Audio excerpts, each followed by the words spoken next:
Are they white? Yeah. Nice.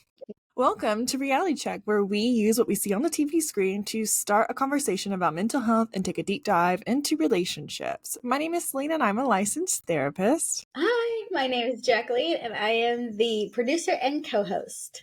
Alrighty, I have no new news or updates today. We are talking about the Gilmore Girls, my favorite stuff. And we will be diving into the relationship deeper into Lorelai and Luke. We get a big taste of what they're going through on how they're not communicating, because communication is big in relationships. And we get to also see what Emily's going through when she doesn't go to therapy. So we get to see that. So yes, I'm excited to dive in. Before we begin, I wanted to let everyone know about this really cool worksheet that I have created.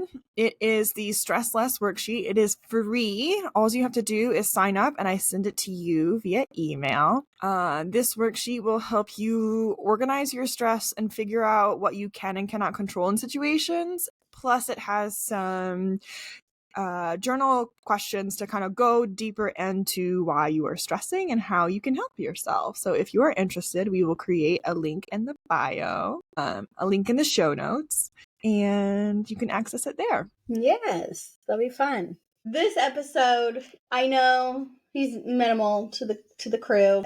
To me, he's big. Jess entered the picture. I'm Team Jess. Yes, me too. And he entered the picture, and immediately, I'm kind of starting in the middle. We'll flower out, onion it out, because she is in Rory just word vomits all of her problems to him. And like always, I don't know if you've ever seen the younger episodes, but Jess is her cheerleader. Jess is always there for her. He's always making sure she's on the right path. He's making sure that she is following her dream, even if it means leaving him behind. For them dating, it was just wrong place, wrong time, mentally for both of them. But man, he was there. She brought up Jess to Lorelai when she told her she's going to write a book about their relationship. Why did Lorelai have I don't want to say panic attack, but like a small freak out moment of Rory writing a book about them? Was it because it was Jess's idea, or because it's getting personal and Lorelai can't handle that? I think Lorelai doesn't want her to write a book for fear of how people will judge her. How her mother will react. She said, what did she say? She said, talking about Emily, her mother, Lorelai's mother, she'll call the courts and have you taken away from me at like 30, right? So there's this scarcity that Lorelai feels like Rory is just going to disappear at any moment, or that her mother will take her away at any moment. And so she doesn't want her to write the book to expose her shortcomings. And she feels very protective of that. I think that's why she freaked out. I don't think it has necessarily anything to do with Jess, but I do feel like she's just trying to like protect herself in this moment and not seeing that this could make Rory happy. Yeah, because Rory was begging for her mother to be a mother and be proud of her and be like, yes, do it. Lorelai was shut it down. Yeah, she definitely shut it down. She got very defensive about it. All and, because like, immediately no, like, don't write this. All because of her being scared of being judged. That's sad. It is sad. It is sad. Like, she has an opportunity to like see her daughter's really struggling. This is the first thing her daughter in a while has been really excited about. And she immediately shuts it down because she's scared of what will happen to her. Instead of like, one way Lorelai might process this is like, let's go over what you are going to say. What am I comfortable saying? Maybe she leaves out the I left you in a bucket in the grocery store story, right? Because maybe that's something that Lorelai feels very shameful about and doesn't want in the book. But so maybe there's continuous conversations about what is okay to share. Because again, it is Lorelai's like private details of her life being exposed. So I'm wondering if Lorelai has some wiggle room in that where her and Rory can talk about where's the gray area in this. How can Rory write this book without overexposing Lorelai to the point where she's uncomfortable, instead of immediately shutting it down, like, no, you're not doing this. Yeah, Rory said to Lane, she looked at me the way Emily looks at her. And I've never seen that before. Yeah, really hurtful, right? So like there's these signals of there's this divide happening between the two of them. Yeah. Yeah. That was just really interesting to me because in the adult years, I've never seen Lorelai act that way. Because she's always, you can do it, kid, you can do it, go ahead. But in this moment, she did not. I also thought poor Emily. I don't know if anyone out there has ever visited a gravesite after someone has passed, but she just wanted to visit that gravesite. And like always, something on the tombstone was wrong because I don't think she could handle the feels of being there. She immediately picked something out. Am I on the right path, or is she just being Emily? Yeah, I think there's this like, I'm interpreting it almost as like denial that if we get the tombstone correct, it's finalized. He's dead. He's in the ground. He's no longer here, right? Like that is real. So if she can keep changing, it's never fully complete. And then like she gets to hang on to him a little bit more. And we see that she's turning into like a new person, right? She's sleeping till noon. She's watching TV and like the area where they always have the drinks and on a TV tray. Like that is like during dinner, like none of these things are like Emily. Emily is very prim and proper and things are the same way. But I think we often see this in grief that people change their behaviors and they're trying to figure out what life looks like outside of losing this person that has been there, and like you have a routine with this person, and sometimes it's like it can be liberating of like, oh, I can create my own routine. In some ways it's like I'm lost, so I'm doing these things that maybe aren't normally me. Yeah that moment was like, oh, Emily, you cannot accept it. You're still grieving. And it plays on her nothing is ever perfect. Oh yeah. Right. So like it's never perfect, it's never good enough, and it's going to be final if it is perfect, and then she just can't have that. Yeah. And I feel like, speaking of the words final, not like Emily and that guy were romantic. Lorelai had a panic moment when she saw another guy sitting next to Emily. She just jumped to a conclusion that Emily moved on. Why did she get so panicked? Like, why was she freaking out? She wasn't that close with her dad to care like that. Well, I think Lorelai is grieving in her own way. We can see that she's got like this sad face when they talk about going to the cemetery.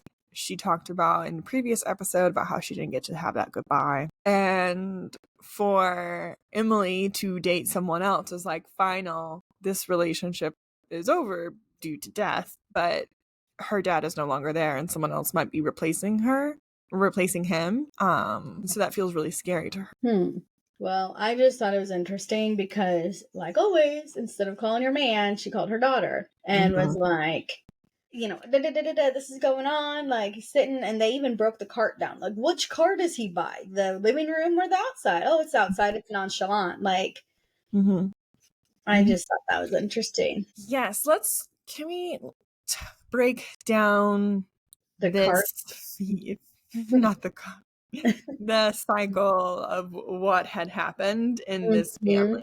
So in this freak out that Lorelai has about Emily dating, Emily says, why are you happy now? Because now you can get rid of me. Now that I have a man in my life, I've got someone else to take care of me. Now you can like pass me off. I'm no longer your burden. When people do that, I'm interpreting that as like Emily is very scared that she's never going to see her daughter again. So she pushes her away. She's testing her to see her response. So this is their pattern, right?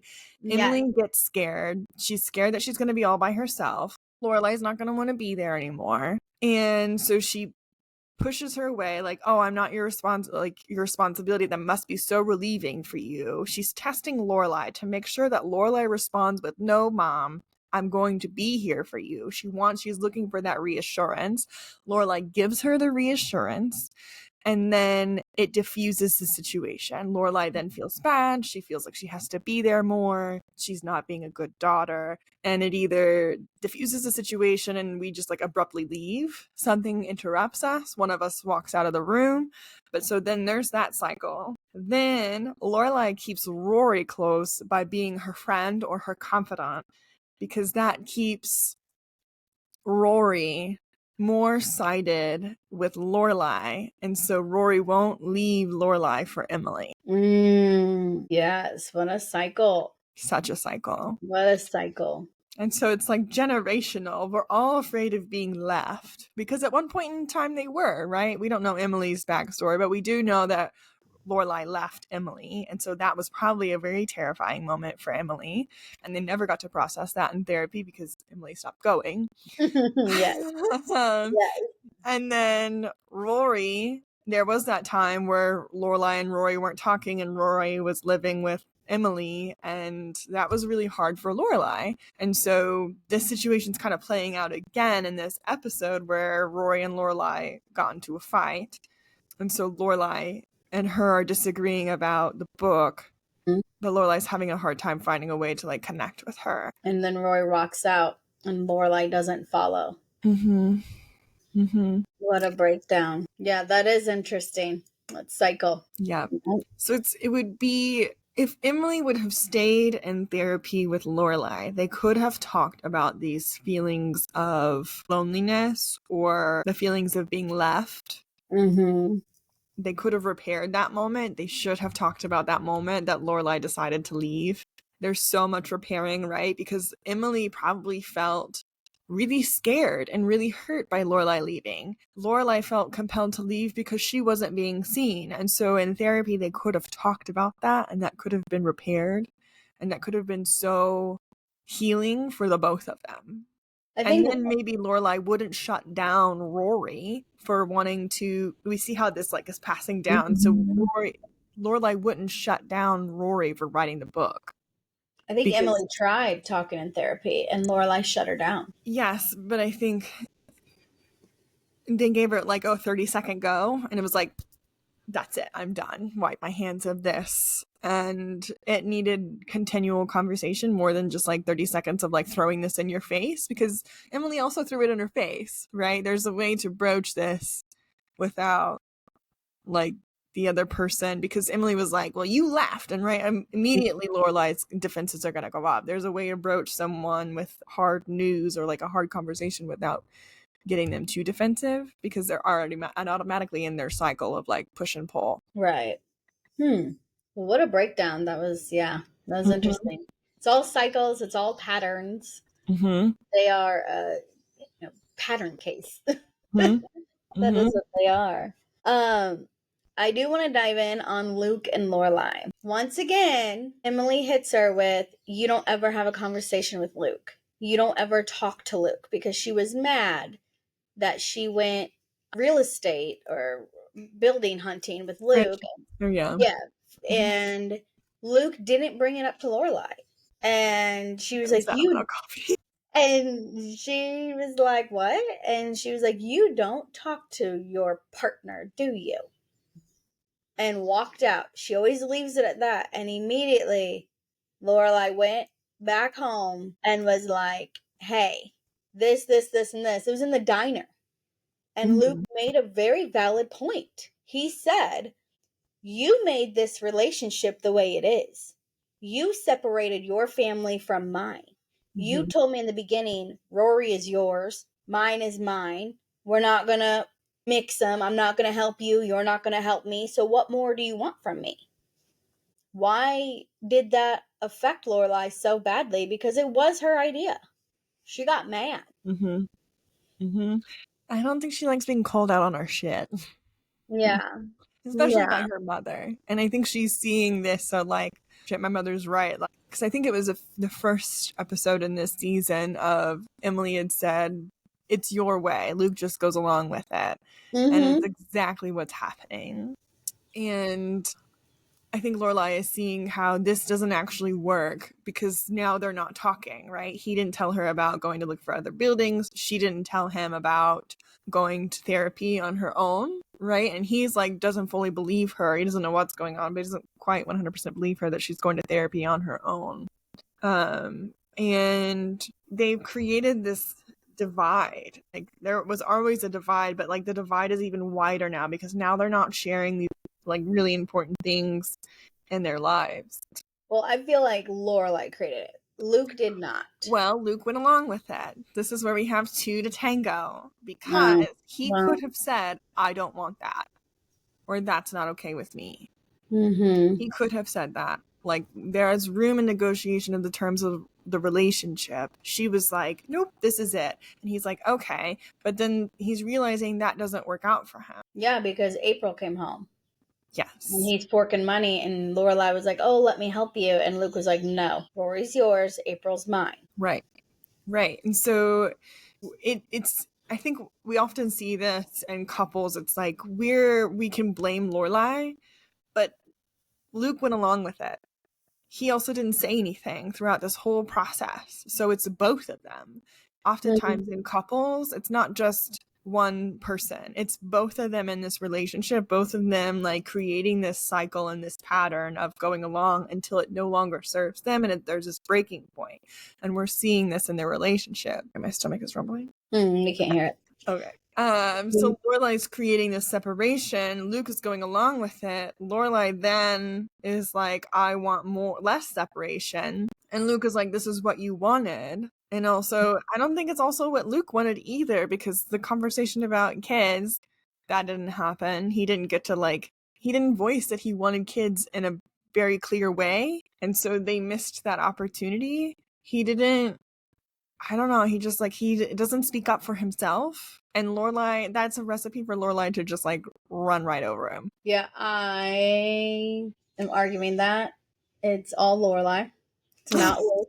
The reason why I'm arguing that is because I know you haven't. I know you're not a Gilmore fan like me, but I've watched all the episodes from child to preteen to all that, and I've watched Luke evolve.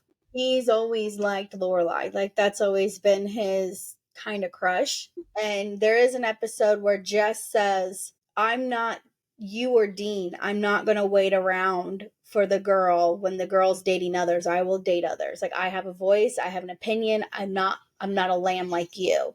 Mm-hmm. And that's when Dean kind of changed. Not Dean, Jesus. That's when Luke changed and he started speaking up. But when he speaks up against Lorelai, she always wins. She combats him. Like, example, when they were having wine at the dinner table and Lorelai got up and he goes, why are you getting up? She goes, I'm getting more cheese. He goes, I got you cheese. She looked mad. She was like, well, I can get it. Like, it's just that she has always been the one to take care of herself. She's always been the one to be out in the open. Like, she's always had to do all that. She's not letting him take care of her. If you want to go into the masculine, feminine energy, she is very masculine energy because she's always had to be that way. Mm-hmm. So I feel like he is very masculine energy, but she's not letting him.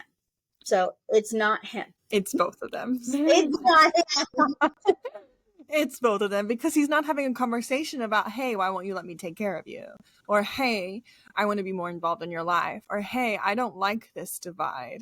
Or, hey, I feel like you bulldoze me and you don't allow space for me to say my feelings. He's not doing that. He is continuing to create a space where she will just continue to bulldoze over him because he won't say anything. He might fight a little bit, but the minute she pushes, he backs down. Because he's scared to lose her, I think. Because he knows when he does. He knows when he does stand up and go at him or go at her. He has seen her walk away from mom, walk away from dad, walk away from Max, walk away from, I don't even know her other, Christopher. Mm-hmm. So he's like, I'm not going to. It's her. Well, hang on. Oh, one more point. When you can't, no, because I'm right. Like, let's change the subject because I'm right. No, I know you. Be emotionally available for me, Jacqueline. Yes. Okay, here we go. when that person bulldozes the other partner and the partner does not speak up for themselves, maybe not in that moment, but later on down the road when things have diffused, if that partner does not say anything, they are leaving themselves behind. They are not getting their needs met. This builds resentment. Resentment builds, arguments start to get more heated, they get to more like nitpicking at each other, and then things explode. It is also his fault. Both of them are the problem. I feel like she could like take a step back and talk Absolutely. to him. Absolutely. She needs to see herself. She does not see her. No, so that means she is the problem. She needs to take a moment and He's see her. also the problem. He is just trying to make her happy. Yes. And he's Which losing is, himself in the process. and I don't think anyone stood up at this point. I'm going to bring back the kitchen scene. In her kitchen, she walked in and was like, I'm leaving. I don't know how long. I don't know where I'm going. It'll be somewhere in the woods. Like, I'm done. I'm gone. And because he pays attention to her throughout the entire season of the very beginning, he said, well, there's sticks. You have to pack your own bag. You have to carry your own stuff. Like, you have to do it all. And she's like, I know. I know. I know. And he just is like, okay. He gives up. He doesn't want her to go. The look on his face tells you that he does not want her to go. It feels like he is losing her. And he doesn't say anything. He just lets her go. I think he knows it's best for her. But it's not good for him. He's not okay with it. Yeah, but there's a give and take in relationships, and he's giving right now. I think he gives all the time. Yeah. And then he loses himself. He doesn't get anything. Okay. He gets to sit on the sidelines in the Lorelai show and doesn't get anything that he wants. Because even with the franchises, she was like, we're not doing that. Didn't even have a discussion about, like, do you want this? It was immediate. My family is taking him away, which is why she kept him separate. My family's taking him away. My family's taking everyone away from me. I'm going to be by myself. We're not having a discussion about this. I'm going to plow right through it. I think she did that more to get at her mom, not at him. Yes, but didn't even ask if he really wanted to do that or not. It was an immediate no. The same with the book. It was an immediate no. You're a Lorelai. But yeah, it's a good conversation. Let's dive in on this topic. This is from the very beginning to the end of whose team is everyone on. Jess, Logan, or Dean. Obviously, we're not going to bring Dean into this because we're talking about the older years, so it'll be between Logan and Jess. I am team Jesse Logan. I am team Jess for his reasons, and I'm also team Logan for other reasons. I am team Jess because, like I said in the beginning, he is her cheerleader. He is always there for her. I mean, there is the famous scene or the famous quote of, "Are you still going to Harvard?" Because that relates to Dean getting mad at her that she's doing all these things to get into college and leaving him behind. And Jess is like, "Are you still getting in?" And she's like, "Yeah." And he's like, "Good," and walks away because he knows he's getting left behind. He knows he's not going to a big college type thing like that. So I am team Jess in that way. I am not team Jess in a relationship way. He was not good for her. He was not nice to her. She said she liked structure. She liked it when someone said, "I'm going to call you at 8 and it'll be called at 8. He did not do that. He was just like, it was Jess's world and Jess's world only. And the only time he'd allow Rory in it is if he felt threatened by Dean in a weird way. Why am I team Logan? I am team Logan because he has all the connections. And being an adult and having my own business, you want people with connections. It helps you level up. It helps you get farther. I'm not saying to use them by any means, but I'm saying it's just good to have them in your corner because Logan, his dad, Mr. Huntsman or Huntsfield, whatever his name, Huntsberger, has all the connections in the world. And she can use that. She kind of did when she got that interview. Now, granted, it's not a connection to get the job, it's a connection to get the interview. And that's why I like Logan. I don't like him, or I also like him because in the younger days, when he met her in college, he showed her what fun was. He showed her to let go. He showed her to just have fun, live spontaneous. You don't need your notes. You don't need your structure. It's okay to every now and then let go and then come back to your structure. I do not like him in a relationship way. He proposed to her, but I think she could sense that he was a little too wild at that moment in time, and she didn't know if he would settle down. And he hasn't. He has not, but he kind of did, because they ended it this season. I know, they make us believe they did. Well, so here are my thoughts. I like Jess. In the younger years, he was definitely like a wild child, right? Like he had a lot of shit to work through, rightfully so. In this episode, he does not try to swoop in and save her. He just like, have you thought about this? Like, you know what you should do? You should do this. Like, gives her a suggestion, like leaves it the ball in her court. She feels very comfortable that she can just like automatically, without seeing him in 4 years, just like spill all the tea to him. Mm-hmm. And he's very receptive to it. And he's like, you've got this. Have you considered this? And then it's like he up and leaves, right? Like, because he's got to do his thing. I really liked that because he doesn't try to save her. I feel like Logan, while he has the connections, tries to save her. Doesn't see Rory, likes to work hard, likes to work for what she like gets. Logan has had everything handed to him. He's like, here, let me just hand this thing to you. Let me save you this damsel in distress, which then like misses how hardworking Rory is. And while those connections can be helpful, Rory can call on those when she needs to, but she doesn't need to be saved. Rory can work for what she wants. And then also, Logan is not emotionally available for her because he is engaged to another woman and continues in this relationship with Rory. And Rory is clearly disappointed by this. And yet, finally at the end, like her snapping point where she's just like pushing everything away because she got into a fight with her mother, she ends it.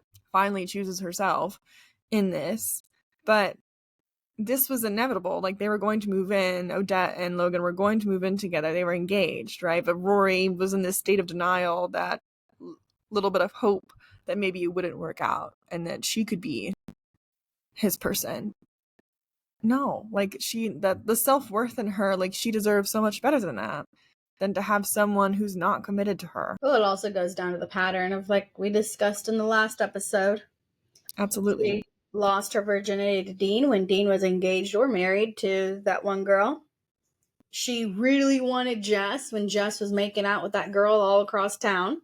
Mm-hmm. You know, she really wanted Logan when Logan's now in a relationship, and keep in mind, Logan proposed to her. And all these guys gave her their time when they were not with anyone. And that's when she was like, nah, no, not today, not today. Yes, so she needs to figure out why she goes for people when they are not emotionally available to her. Yeah. Yep. I agree completely. But like I said, I am Team Jess in the younger years. I'm Team Jess now. I'm Team Jess in the younger years. I'm Team Jess now in a way that, like, I guess I'm Team Jess because he's her cheerleader. Like, that's why. I'm just mainly Team Jess for cheerleading. I'm honestly Team Rory for just being single. Girl needs to do some soul searching. Yeah. Stop going with these like people who aren't serving you. Yeah. And that's what Mom did. That's what Lorelai did. Lorelai went from Max to Christopher to Max again. And Max finally had to end it. Max was like, no, I'm done. We aren't going further forward and we're not going backwards. We're just staying in this high school love when we're not in high school. And that's where that's where Rory's at. And I think that's why she can, I think that's why she's so connected to Jess at that moment of word vomiting, because she's not back in town. She made that a point, but her mentality took her back to high school with Jess, and that's why she could just word vomit. It's kind of like when you haven't seen a friend for years and then you sit down and have coffee and you tell them everything as if they've been your friend that entire time. It's what happened. Yeah, exactly. Yes. Well, drop in the comments who you are fans of or team of, Team Jess or Logan, and explain why. Next episode is going to be real interesting because it left us off with Lorelai leaving, and Luke is going to have to either fight for her or let her go. Also in the next episode, or if I'm correct, Lorelai and Rory have a huge talking about this book and about her future and about where she's at with Luke. So hopefully we'll see some repairs being made amongst the relationships in this show. So stay tuned. Yes. As a final note, just because I'm a therapist doesn't mean that I am your therapist. If something in this episode struck a chord, we highly recommend that you seek out therapy. Yes. Let us know if you have any questions or in the comments. I almost said or concerns. Let us know if you have any questions in the comments. Be sure to like and follow us. And this has been Reality Check.